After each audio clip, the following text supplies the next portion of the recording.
I am going to throw blindfolded. You and me, babe. You and me, babe. It's just nothing else like you. We're ready to go. I have not been in the studio for 2 full weeks. We had a death in the family. Haven't really been in here since Christmas. Which was a long time ago. Thanks for coming, everybody. Superman's been busy, y'all. Do you notice something missing? Maybe a door? If you notice over there, right behind the wheel, those doors and this door just became whiteboards. Look at what Superman did. He's the best. He's just the best. And I have this little note paper where I've been taking notes about things that we want to do and when we want to do them and all the things. So we all got suggestions. Comment. But I'm gonna populate these 2 whiteboards with some of these things, as well as a list of do's before you sit down and do this before you go in. One of the biggest things is sponging off the wedging table. It is not hard. It does not take long. It makes such a big difference the next day that you come out. But do I do it? No, I don't do it.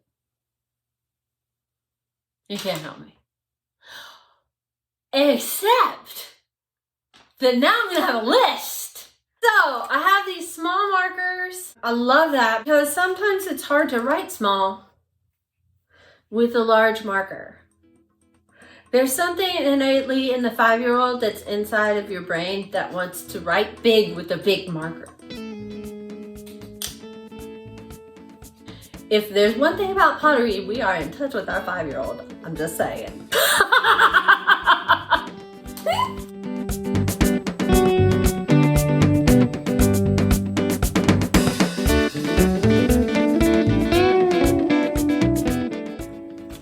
I am going to throw blindfolded.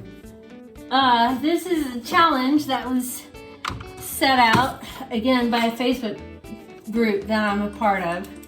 But here's the thing: is this is how I learned to center. I think it's a very important challenge, and I've never actually done it, actually pulling up walls. If you're struggling with centering, close your eyes and wait for that clay to stop wiggling. And that is huge, huge factor. Wish me luck. Oh, this is gonna be interesting. Did I get that anywhere near the center? Oh, maybe. I need to get my tools where I can find them. All right, here we go.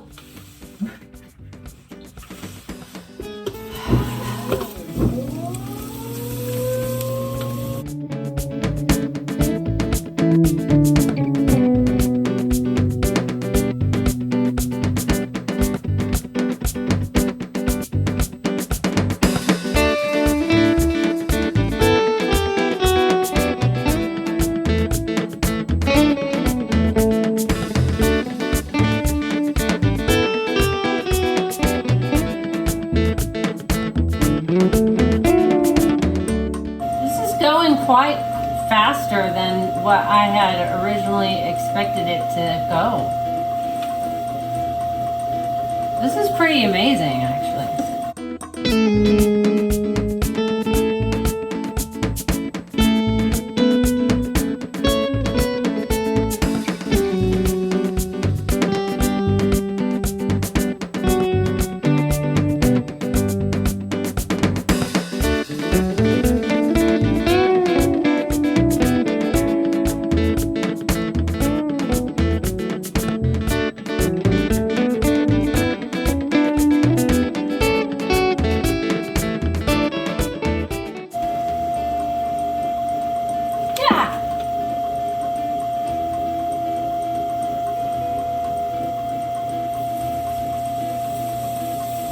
Salsa dish, anyone?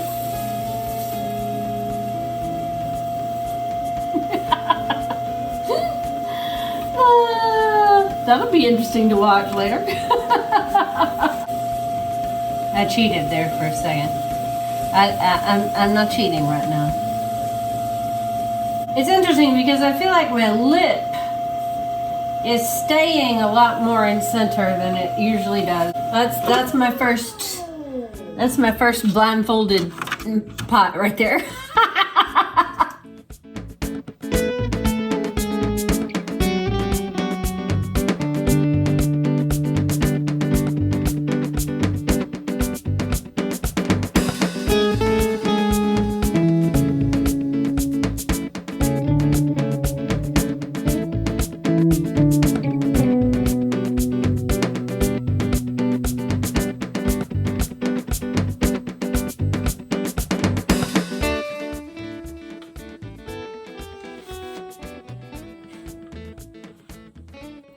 I kind of got lost there in the middle.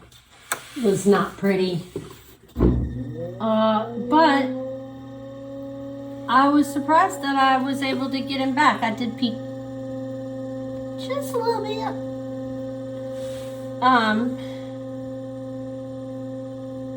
But if I were to look at this right now, you know, the rim's all wonky.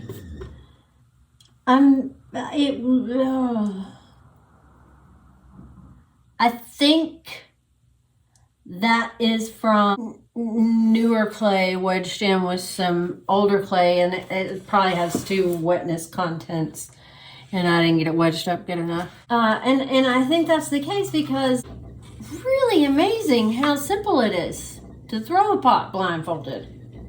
I mean, not that that's a real live actual pot, but it's a very interesting experience. That's not bad.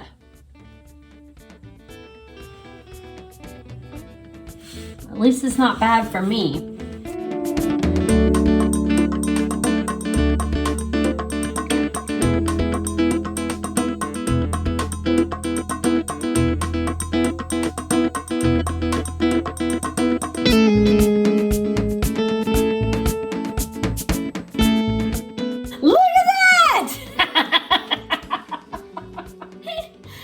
That's crazy.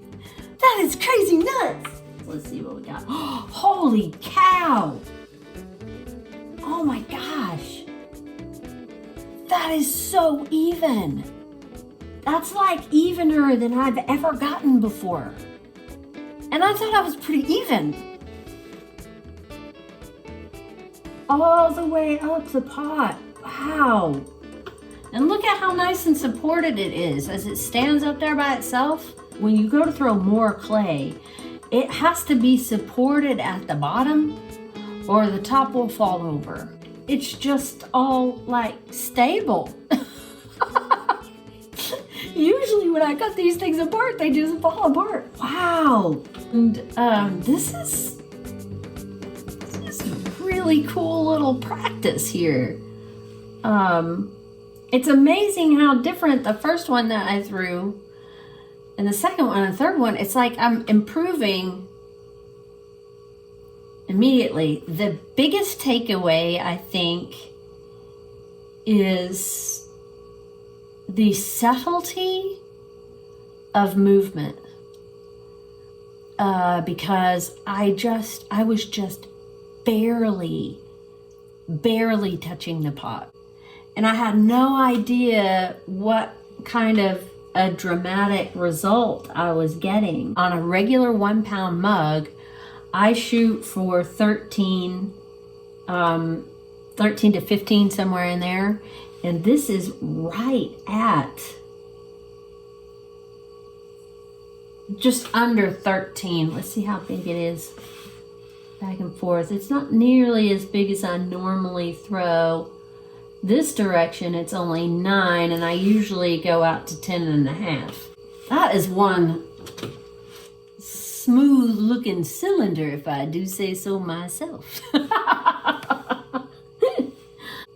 I just barely touched the clay. It definitely taught me how small of a touch you can use to achieve really big results if you will feel it instead of trying to make it happen. You can feel it happening. And when you're feeling it happen, like this had a big old a piece of dried clay in it.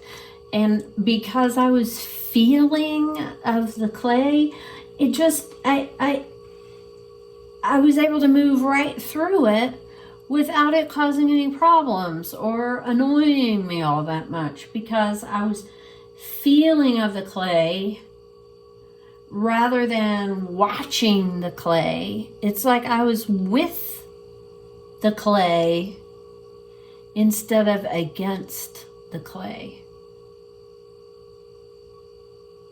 With me, without me. With me, without me. With me.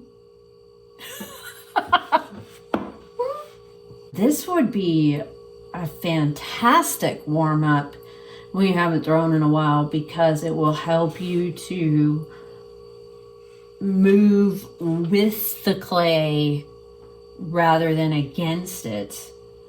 Kind of reminding you as well of how much muscling you don't have to do.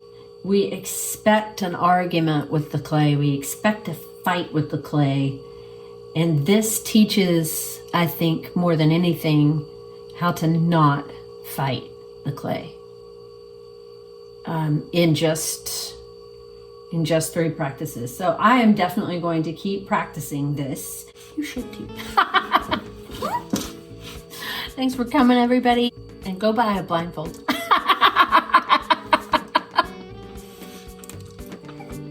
See you next time.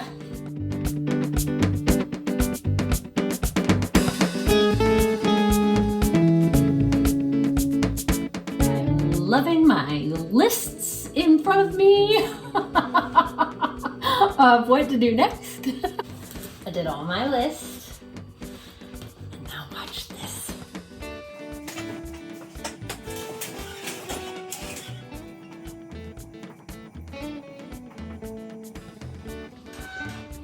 I know where to start next time. I don't fall over. And they're a little dried out. Oh, this is gonna need to be washed before I go to bed again. Ow.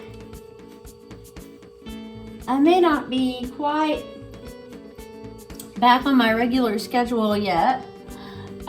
So just know I'm working to that end. So the cleanliness of this area behind the wheel here really got me geeking out. Very excited about that. And Superman bought me these little ones that have little magnets on them. So I could have me a little marker hanging out right there. Or maybe it can hang out right there. or one can hang out right there.